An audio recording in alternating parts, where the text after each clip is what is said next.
Welcome back, casual gardeners. One thing I really appreciate about gardening is how it puts us in touch with the earth and the seasons and the rest of our gardening community. But there's a wider community that gardening also connects us to. So today I want to think about the 5 most ancient vegetables that we grow in our gardens today and where they came from. That's this whole video.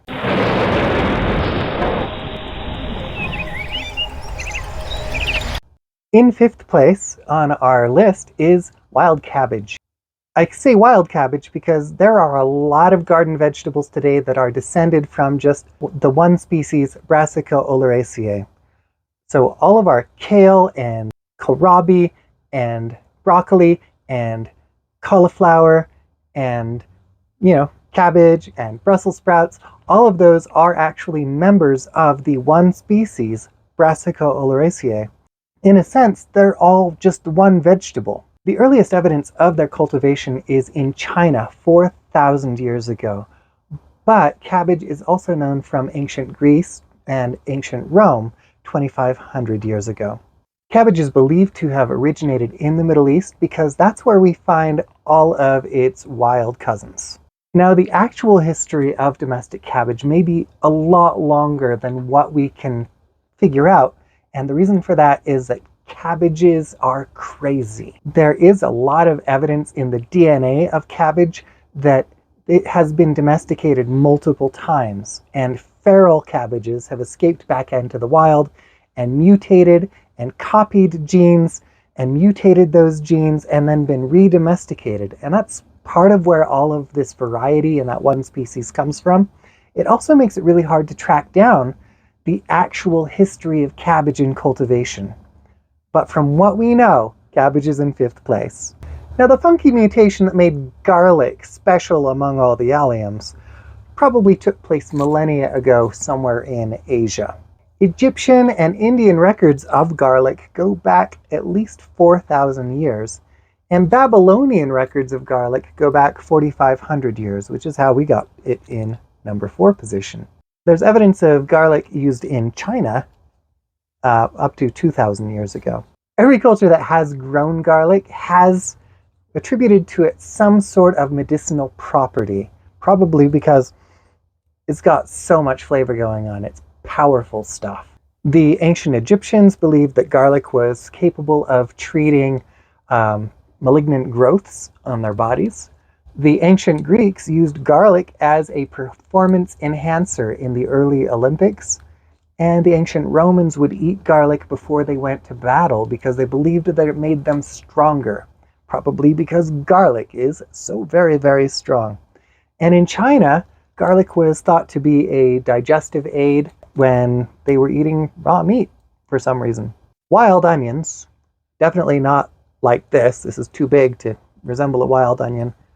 Were eaten by human beings for long before anyone recorded any history and way back before we were domesticating plants.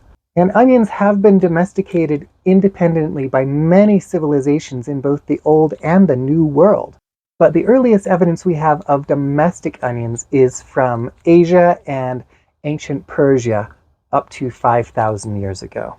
Onions were spiritually significant in Egypt because they believed that the circle-in-circle structure of the onion reflected their ideas of eternal life in the afterlife. Paintings of onions are found in a lot of ancient Egyptian tombs and temples. Here in the Americas, onions were used as condiments. They were eaten both cooked and raw, just as a tasty, tasty vegetable, and they were used as medicinal poultices. Lentils were probably first cultivated in Southwest Asia between 8,000 and 10,000 years ago. So lentils are starting to get truly ancient. Lentils go all the way back to the Paleolithic period. And lentils may have been independently domesticated by more than one civilization before they spread all over the Old World and were brought here to the New World by Spanish and Portuguese explorers. And finally, our number 1 oldest garden vegetable that we still grow today is peas. Archaeological evidence of peas in the human diet goes back over 23,000 years into the past. These are not cultivated peas. These would be foraged, gathered peas. But evidence of cultivated peas is found in Syria 11,300 years ago, which is really an ancient food.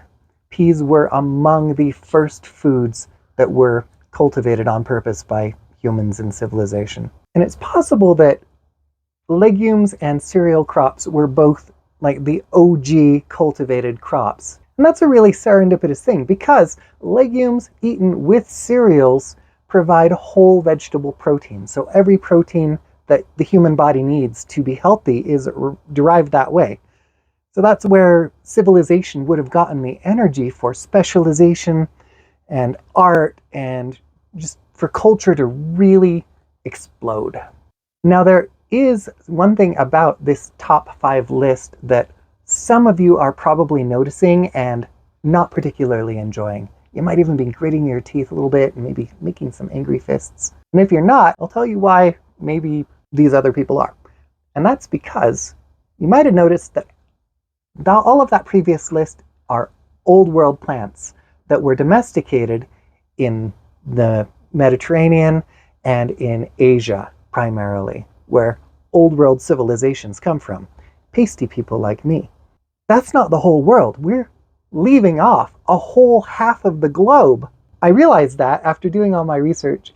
So I wanted to present that first top 5 list because it's still significant. That's the top 5 old world vegetables. But let's look at some new world vegetables because while ancient civilization was happening in the old world, it was also happening at about the same time here in the new world. And they were growing stuff in their gardens. The oldest evidence of maize cultivation is from Guerrero, Mexico, up to 8,000 years ago. At about the same time, peppers were being cultivated in Bolivia, and beans were first being domesticated in Peru. Potatoes may have been cultivated 10,000 years ago in the Peruvian and the Bolivian Andes. Back in Mexico, there's evidence that squash was being cultivated 10,000 years ago.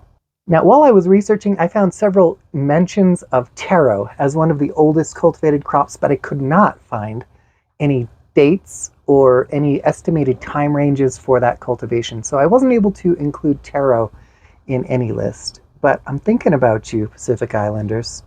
I see your taro, and it is an ancient food, and you should be proud of it. If we were to revise the top 5 list so that it includes all of the cultivation and all of the civilizations in all of the world, even here in the Americas, it does look quite a bit different. Number 5 is beans. Lentils are demoted to 4th place. Squash is 3rd. Potatoes are 2nd. But you know what? Peas are still 1st. The little unassuming pea is our most ancient vegetable crop that we still grow in our gardens today. Those are my thoughts and what I found about the most ancient vegetable crops that we still grow in our gardens today. Which of these vegetables are you planning on growing this year? Let me know in the comments. I hope you enjoyed this video. Maybe it was a little bit educational for you. If not, at least maybe it was entertaining. Thank you for joining me here in my garden today. I hope you have a wonderful time in your own.